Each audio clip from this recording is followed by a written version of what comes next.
Guys, it's finally here. The review I've been waiting for. I gave a whole month for you guys to see this movie, and there's going to be tons of spoilers. We are reviewing Spider-Man Far From Home, and there's actually going to be something in here that might surprise you. Let's get into it.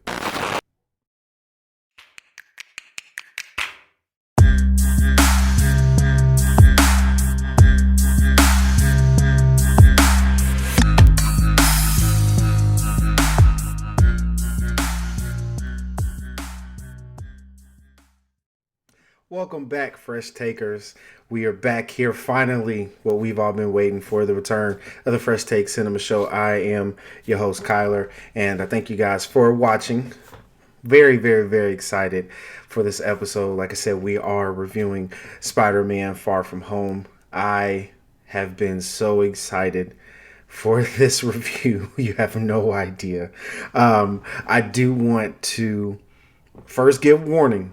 If you have not seen Spider-Man Far From Home, you want to see it, please go watch that first. I don't want to spoil anything for anybody. That's why I waited. On top of taking a break for the holidays, I wanted to wait even in January and give everyone proper time to go see the movie and make sure that I didn't spoil anything. So if you have not seen it, please, please, please go see it and then come back and watch the video. So let's get into it with my initial thoughts. So, Spider-Man Far From Home picks up where we left off with Spider-Man Homecoming, where Tom Holland, who plays Peter Parker, his identity is revealed that he is Spider-Man. So it picks up from there and gets right into it. I kind of like the pace in the beginning. It wasn't a whole lot of action. It really just set everything up to tell the rest of the story and how we get to the end of the movie. So I do like that they did that. There are some movies where getting right into the action really does help, but I like how they did this. They set everything up properly. You weren't bored. You were kind of still captured from how Homecoming ended. So I was really excited for how they did that because I knew that it would lead to something good, and it did. So it leads to his identity being put out there, and that he murdered Mysterio, and he's basically the villain. And that's, of course, we all know that's not the case. But it kind of leads from there where he's questioned by it's not the police, I can't remember what they're called, but he's basically questioned by authorities, and they kind of question everyone. So Aunt May, MJ, also Ned, and I believe they didn't show it, but I know Happy probably got questioned as well, and then led to our first cameo, which was just, I didn't see this coming, but Daredevil. He didn't show up as Daredevil. He showed up as his regular self, which he's a lawyer. And if you guys don't follow, he's actually the Daredevil from the Netflix series that they canceled. So there were talks of bringing him back. So seeing him in this movie for a brief minute let you know that they are bringing him back, and he's going to be in the MCU, which is very exciting. Ben Affleck did Daredevil years ago, and it was really good. But I think I trust the MCU with the character that it's going to be great. I never watched the show on Netflix. By the time I was a little interested in watching, they canceled it, so I just stuck with Arrow, and I was like, we'll just finish watching Arrow and go through that, and we'll just call it a day. But I'm excited to see what they do. I don't know if he would get a show first, or like on Disney Plus, or if they would give him his own solo movie or put him in another movie with somebody. Don't know what's going to happen with that. But it was really exciting to see him make a cameo, being that all these characters are all in New York. So that was really cool to see. So from there, just kind of sets up Peter Parker is trying to, kind of keep his life together, and he's at the stage where he's beyond He's getting beyond high school, which was kind of where they never showed a graduation. But they're going from kind of the end of their high school career, moving to, applying for college. So that's kind of, this is where everything really starts to set up. So MJ, Peter Parker, and Ned all are applying for the same colleges so they can all go to the same school and stick together, and continue to build their friendship and their bond that they have. Basically, they get denied by every college they apply for because they all are associated with Spider-Man. So this kind of pushes Peter to go see Doctor Strange, who he thinks, can help him with maybe trying to change his identity being put out there, because he is starting to see it affect, his Aunt May. It's affected Happy. It's affected Ned and MJ. So he comes to Doctor Strange for help with that. Doctor Strange at first was like, I can't help you. The time stone is, I don't have it anymore, which was kind of weird. Like, I didn't think about that until he said it. There's so many Marvel movies going on that you just sometimes it's hard to keep up. But he basically thought of a spell that he could do. He did kind of think about it. I was like, we kind of saved the world together, and his world's falling apart, so I'll help him. So there's a spell that he's not really, he can do, but it's if it goes wrong, a lot of consequences can happen. So they do the spell. The spell is basically everyone will forget who Peter Parker is, that Peter Parker's Spider-Man, but everyone will forget that Peter Parker ever existed. So like he will exist, but no one will have memory of him. So even the Avengers, Doctor Strange himself, no one will remember that Peter Parker is Spider-Man. So as Doctor Strange is casting the spell, he tells that to Peter. Peter's like, wait, there's, a couple people that I want to know. So every time he would mention a name, he would say, I want MJ to know, and I want Ned to know, and I want Aunt May. He kept adding the list. Doctor Strange said it gets difficult trying to change the spell and mid spell, and Peter kept adding names, and in typical Peter fashion, he's a kid, he's a teenager, so he kind of messed that up. And Doctor Strange actually contains the spell. So the spell kind of gets a little crazy, and he's able to contain the spell.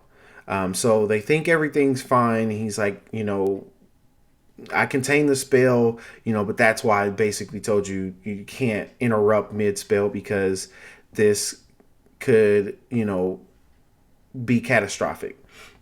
So they kind of move on from that. Peter gets this idea of getting, from Doctor Strange, reaching out to the college that they were trying to get into, of just trying to at least convince them to give them a second chance. He goes to find one of the professors or someone higher up in the school that was on her way to the airport. I'm making this really short for you guys because it's a long movie. And I'm going to stop at some point and just break down the rest bit by bit. So he is on the highway. He finds the person that he was looking for. In the middle of that, that's when everything changes.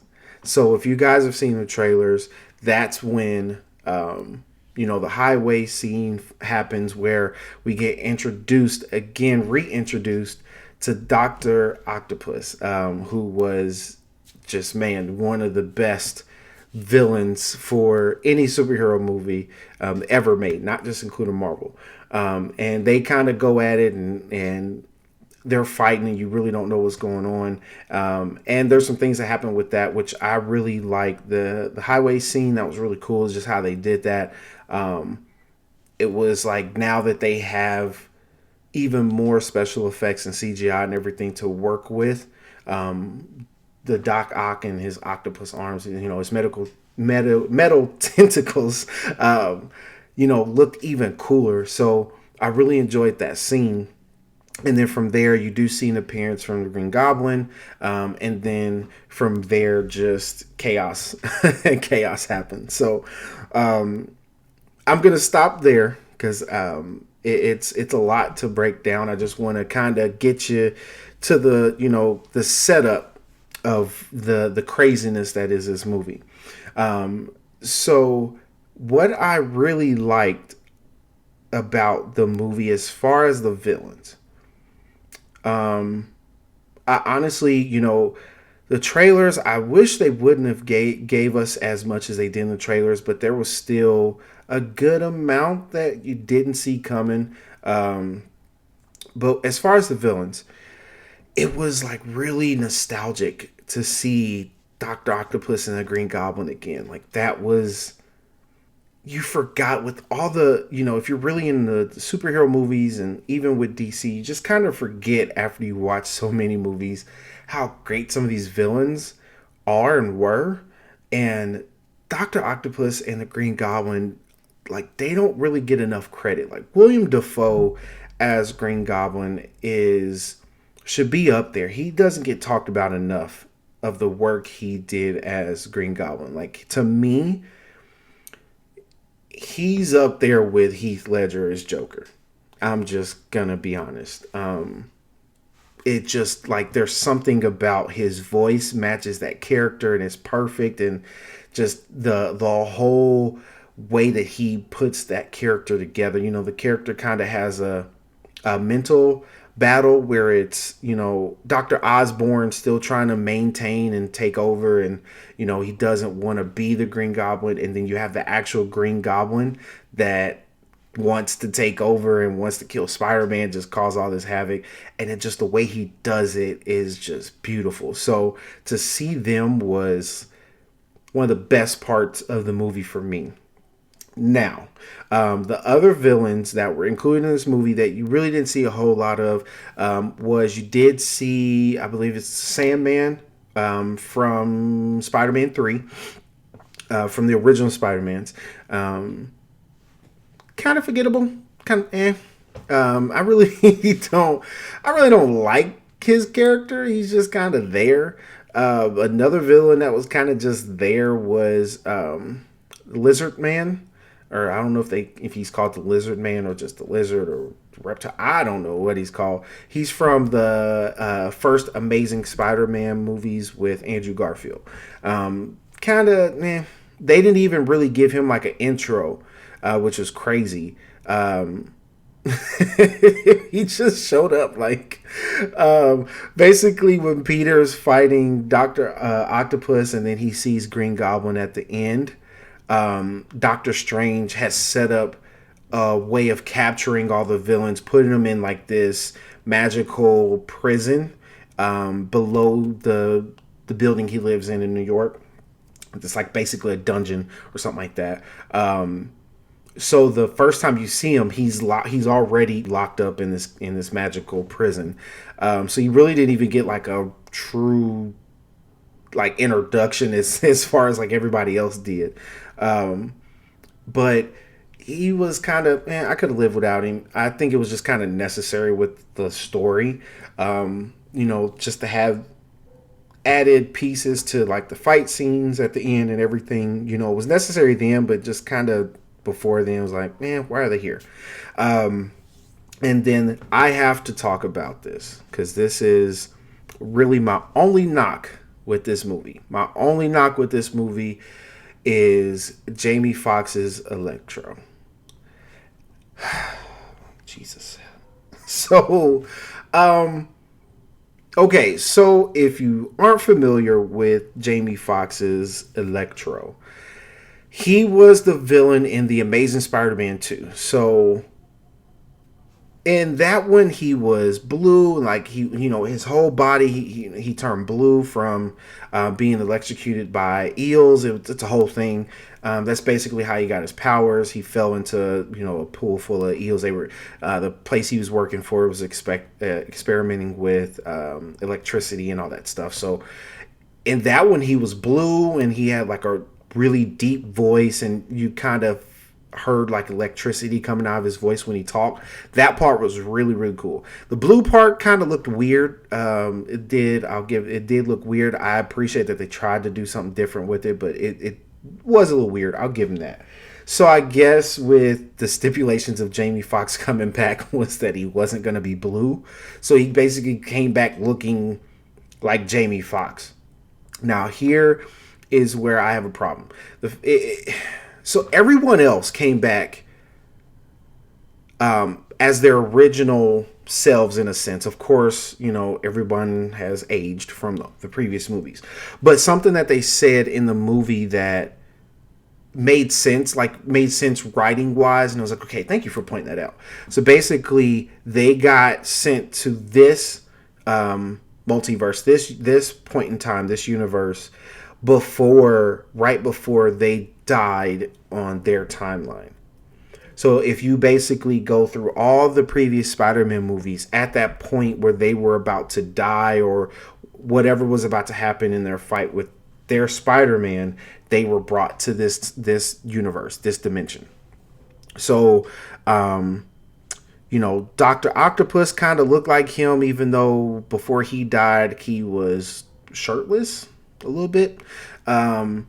Everyone else looked how they looked except Jamie Foxx, which I don't understand. He looked like regular Jamie Foxx versus in his movie he was bald. He had no hair, and then in this one he has hair and everything. It was weird. I didn't like it. Just it seemed that part seemed off.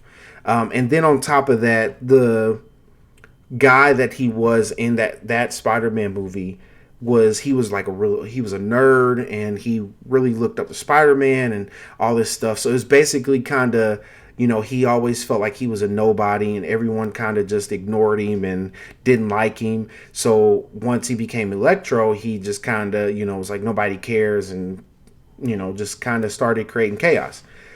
But this version, it was like cool Jamie Foxx. It was like no transformation of a character. It was like Jamie Foxx with electric powers. That's basically what it was, and I don't understand why that's the direction that they went with.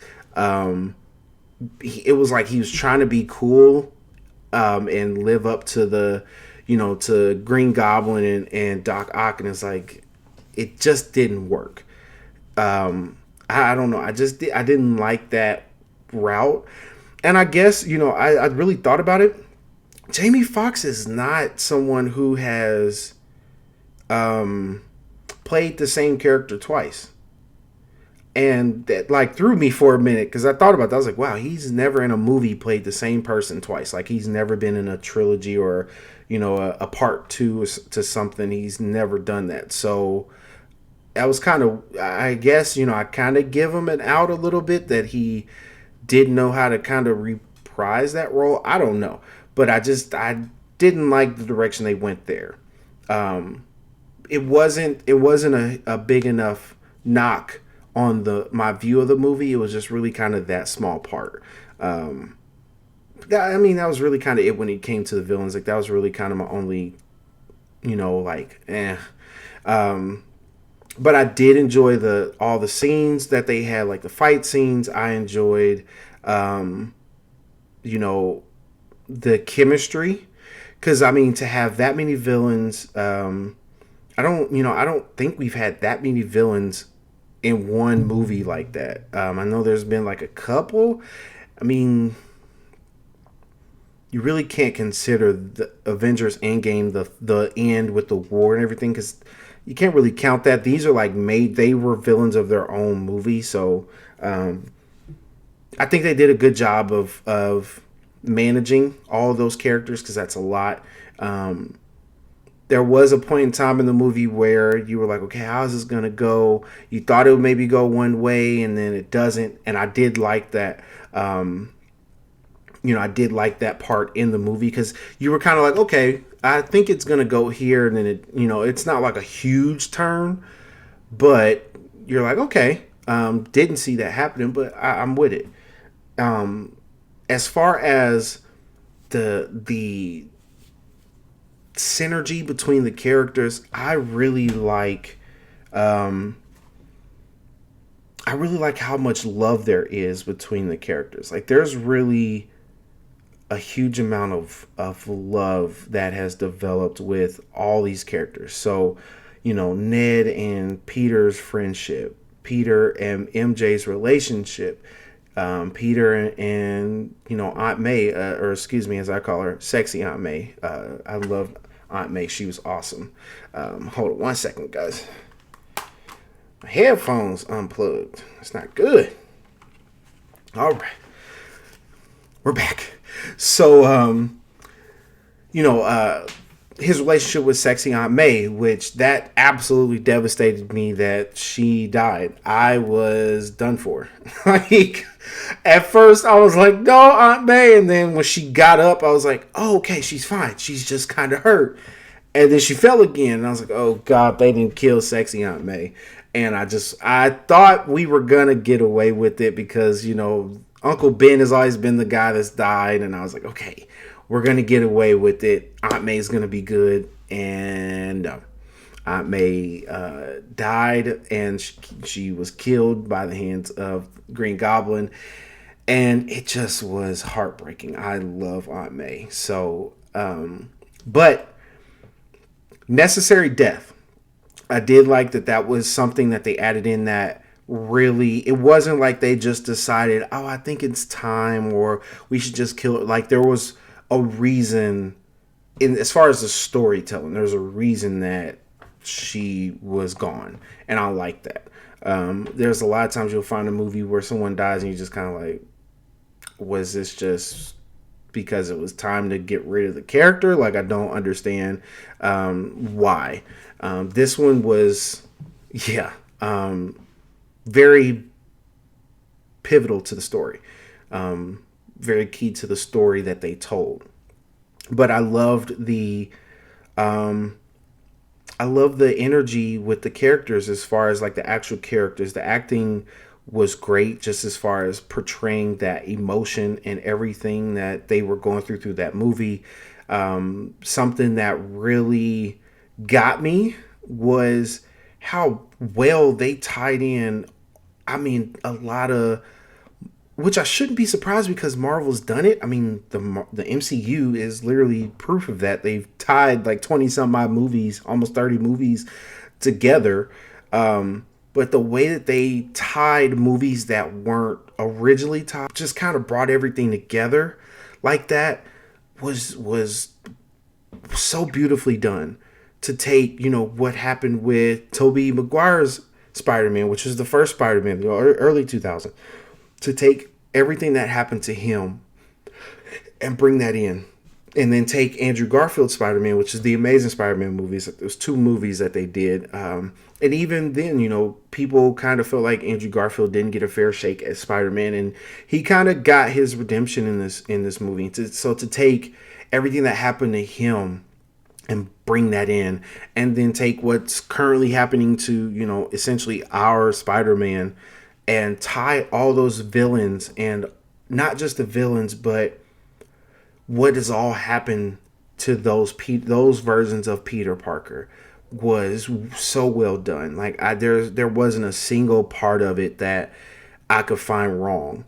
With Andrew Garfield losing, I'm forgetting her name. Anyway, losing his girlfriend, basically, as he called it, his MJ. Gwen, there we go. I was like, I know her name. So losing his girlfriend, Gwen, in Amazing Spider-Man 2, he tried to save her and she ended up dying, and how he talked about how he really lost himself in rage, and he didn't hold his punches anymore, and he didn't feel like any villains deserved a second chance. To have him say all of that and try to help Peter not become that person. And this also kind of be his way of redeeming what he's gone through in his universe. And then to get the OG, Tobey Maguire, which, can I say, Tobey Maguire looked better here than he did originally in 2002 Spider-Man. I don't know, I guess aged Tobey Maguire just, I'm like, can we get him back in the Spider-Man suit again? Because he looked great. Like I want more Tobey Maguire Spider-Man, like in in some way. He looked amazing. Andrew Garfield's hair still looked horrible. I was like, can we like cut it down? Why is it so poofy? I still love Andrew Garfield, but his hair is just, it's like, Jesus Christ, please, can you like cut it or gel it? Do something. Like, that is a lot of hair. It's like you rolled out of bed. And it just doesn't, if you think about it, it doesn't really match when he has his mask on, because I'm like, your mask would be poofy like my hat that I'm wearing. Like, it just would not look right.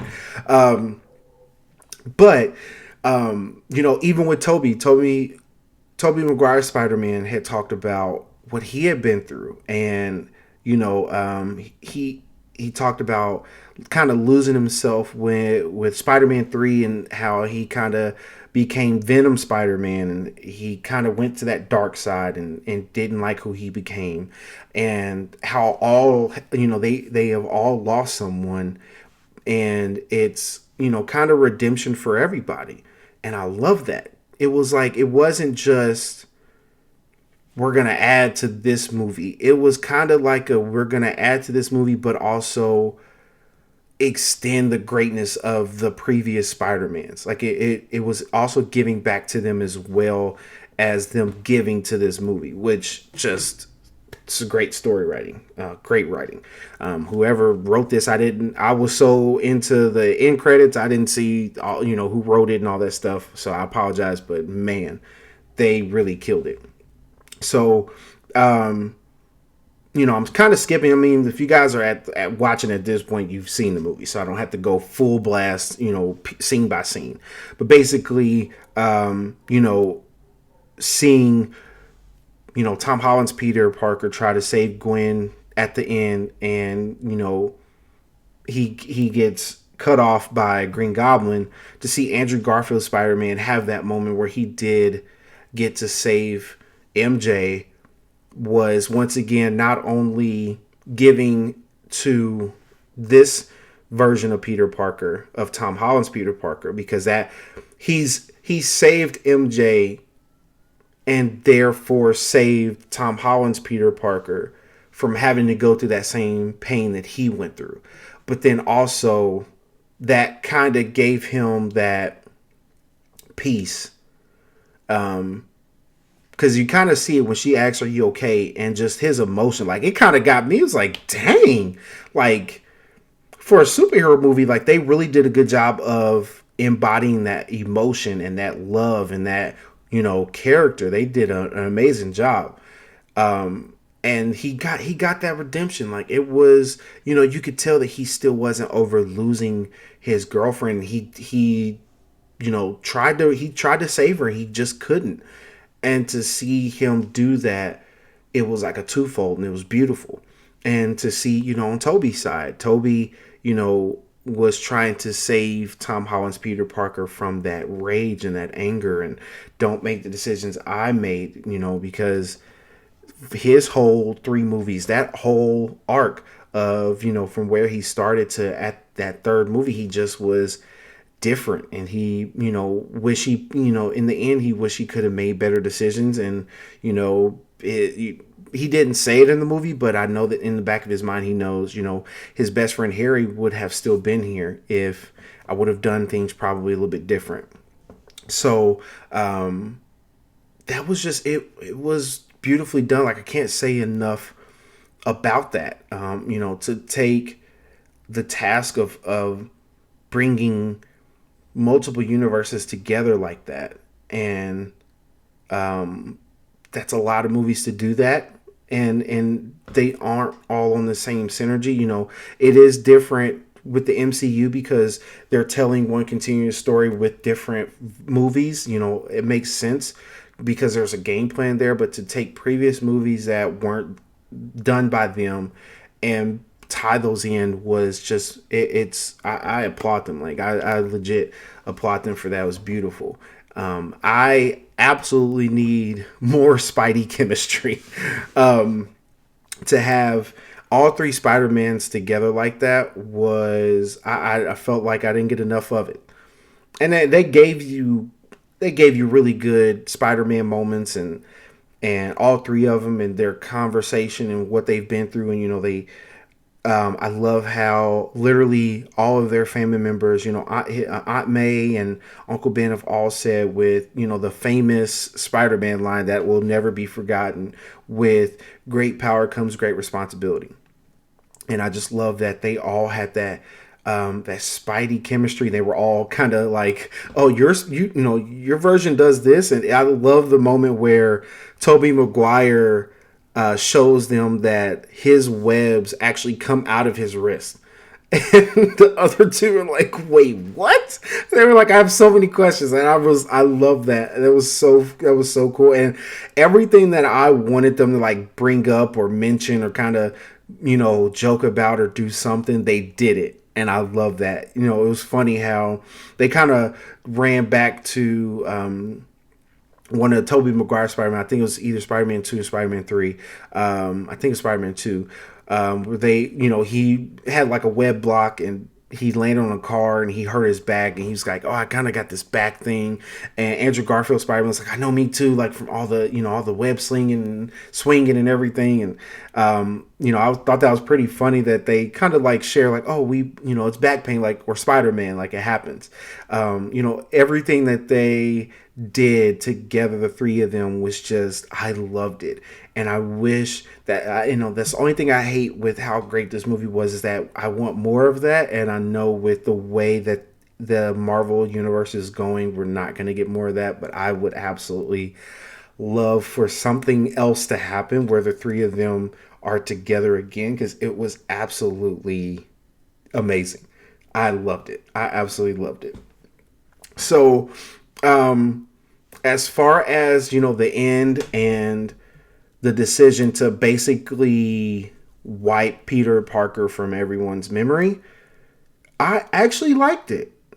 I honestly, at first I was like, I hope that's not what we have to do. And, when the end was happening where that multiverse was, collapsing, I thought that was going to kind of be the introduction to Doctor Strange's movie.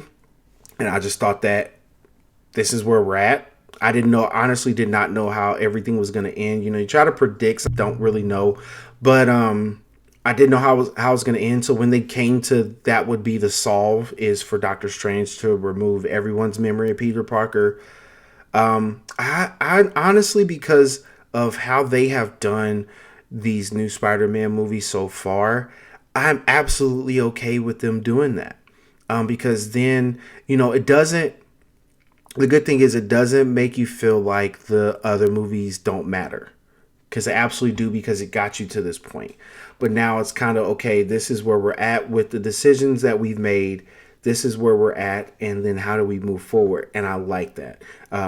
Even with Peter Parker going to go see MJ and then Ned shows up, and they don't remember him. And he's like, he's got a whole speech ready to, introduce himself to MJ and try to restart the relationship. He chooses not to, because they both got into the college eventually that he was, they all were trying to get into, and he was trying to help change that. So I like that. Like, I wasn't like, we should win all the way and everything go back to normal and they still all remember each other, and MJ and Peter and love. I honestly I trust with where they are going with the Spider-Man movies, that they will knock it out the park. Now, if they decide like down the road that MJ and Ned and kind of everybody remembers again, I'm good with that. I know that it will be a fun journey to get back to that. If they don't, I won't be mad, but I'll be very curious to see how they do that, and how will the Avenger, how will Spider-Man get back into the Avengers? My thing is, with Tony Stark gone, who will it be that Spider-Man is still a part of the Avengers and they just don't know that he's Peter Parker? Like, I have a lot of questions, and I like that. There are questions as far as what's next. I like when movies make you say like, what's next? Like, how is this going to happen? What in versus they leave you asking questions because they didn't do a good enough job with this movie. I know Marvel's biggest thing with their fans that people hate is sometimes Marvel is so focused on tying the current movie into the next movie and just kind of like, oh, here's what's coming up, like hint hint, here's what's coming up, that they don't, sometimes they still deliver great movies, but sometimes they don't give enough love and focus to the current movie.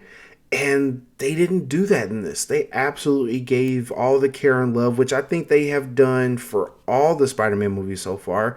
They gave it that true care and love of, we're going to put full focus into what's going on in this storyline. And then even the end credits, Marvel's famous for the end credits.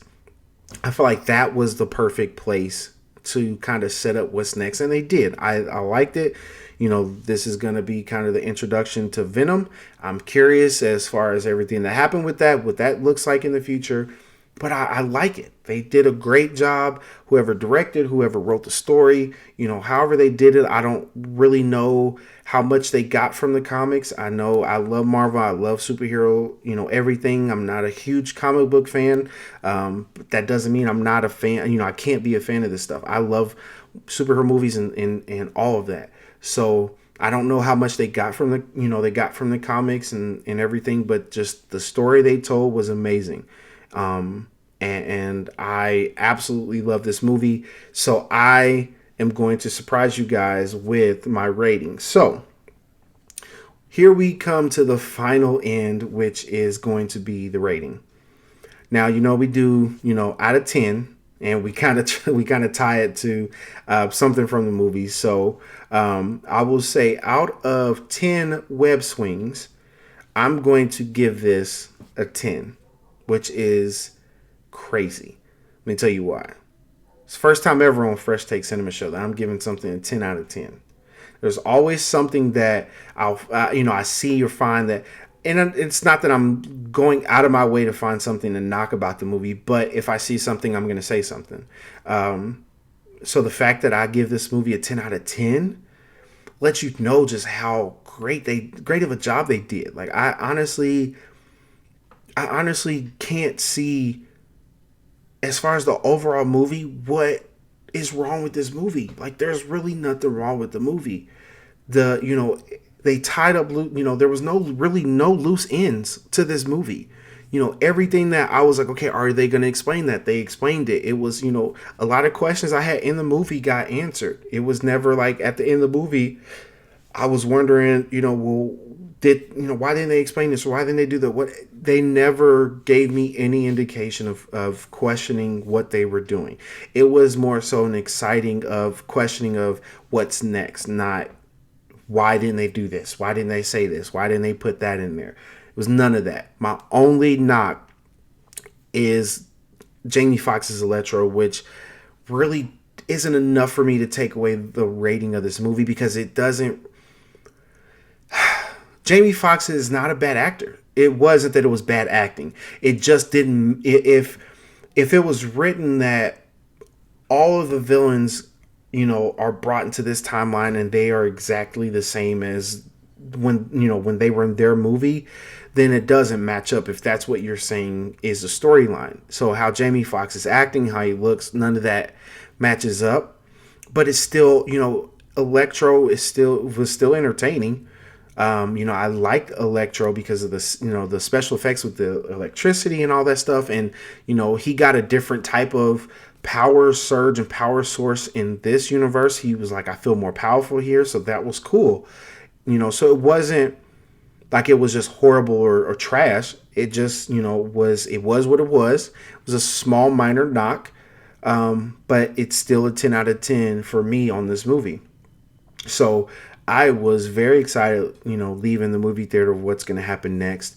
I know that they have kind of pushed some of the other Marvel movies back.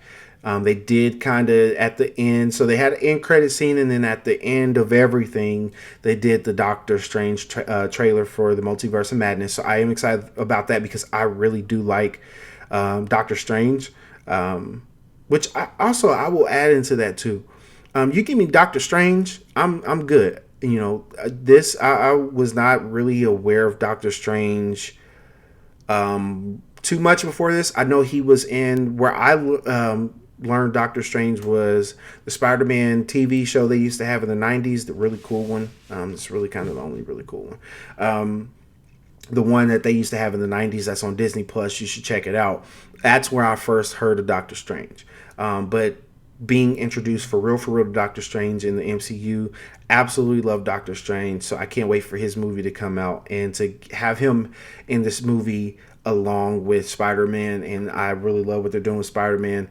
I was very happy, very pleased with this movie. I recommend everyone seeing this. I don't care if you are a superhero fan or not. You will really enjoy it. If you saw the old Spider-Mans, like what's kind of funny is everyone's like, oh, I'm a Tobey Maguire Spider-Man fan. I'm a Andrew Garfield Spider-Man fan. I'm a Tom Holland Spider-Man fan. This movie was not here to continue that divide. It was basically all the Spider-Mans get love, and here's why. And it's just gonna be a Spider-Man love fest. You got all the Spider-Mans together, and it was a blast. And if you were fans of the previous Spider-Man movies, this is a great way to go and see that and be part of that, and enjoy that movie experience. And get out into the movie theaters. I went and saw this. In the movie theaters. I didn't try to bootleg this or anything. I was not about to do that because this is serious. I needed to see this in top quality. So, if you are bootlegging movies, don't cheat yourself. Movie ticket prices are really not that expensive because people really aren't going like that. So go enjoy the movie theater. It was very distant with people, in the movie theater. I was kind of really by myself. There was like me, 3 couples that were there. That was it. And so if you're worried about social distancing, just try to go at an earlier time. You don't have to deal with people, but it's really worth it. Get out in the movie theater. Support your local movie theaters. They need it. And they, still provide that experience to go see that in the movie theater. I absolutely was happy. Versus trying to watch it at home. I appreciate HBO Max and all the streaming platforms and them putting their movies out on their platforms. I really do appreciate that. Sometimes that does come in handy. But every now and then I do got to go and support my movie theaters because I absolutely love them. I don't know what I would do without them. So do that, please. I know that was a side tangent, but support. So I will go ahead and wrap this up.